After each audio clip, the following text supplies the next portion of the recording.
ito yung aming staff lamang, ang aming main office dito is yung nandito sa may harapan kanina. Medyo maliit nga lang, ano. Supposedly, ikakonduct natin ang orientation dito sa may bandang Angat relay, kung saan meron sana overlooking view ng Angat Dam. Unfortunately, kung kailan naman hindi dapat umulan, ngayon pa umulan, ano. So medyo maputik yung area and mas convenient dito. We also apologize, ano, kasi supposedly meron tayong mga chairs, pero nagkaroon kasi ng emergency event dito sa ating barangay, so hindi tayo na pagbigyan, no. So ngayong umaga, lahat tayo dito, ano, civil engineer tayo dito, tama. Ayan, so kapag ano, future civil engineer.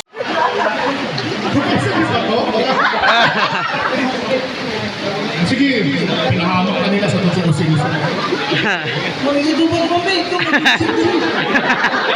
Itutubag.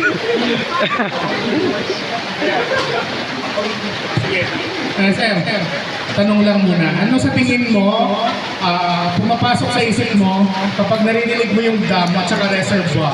Anong ibig sabihin mo? May pinagkaiba sila? Ano sa tingin mo ang ibig sabihin mo? Ang reserve ko kay yung na-reserve yung water na galing sa dam para hindi ma-short na ang supply kapag nagkukulang na. Ang dam is naturally, made by man-made. Huwag ka may asset. Tama ka naman eh. Tama ka naman. So sa aming trabaho, ito kanina yung nag-aaral ng office. Ito yung aming command center, yung NPC Angat Dam office. And pag pumasok kayo sa loob, makikita po ninyo yung aming facilities. Ayan, so mamaya masisilip natin ito, no?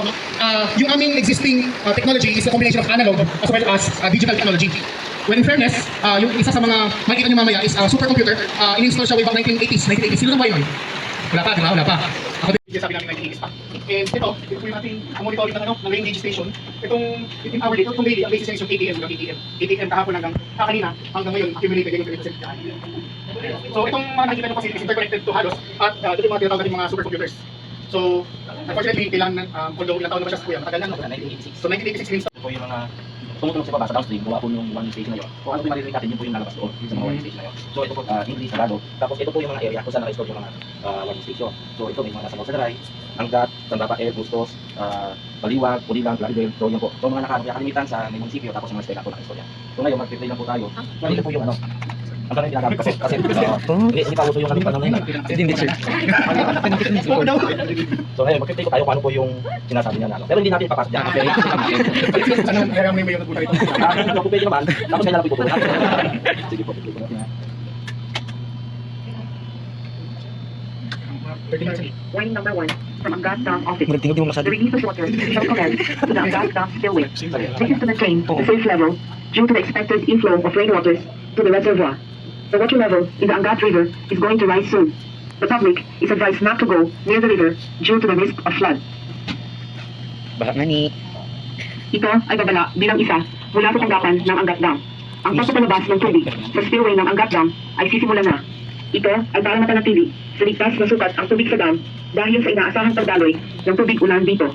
Ang tubig sa ilog ang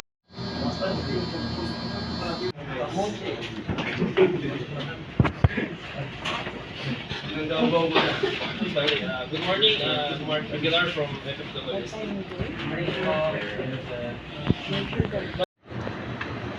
Si flow metering naman, ang equipment niya actually ay nasa loob ng planta. Sinusukat niya yung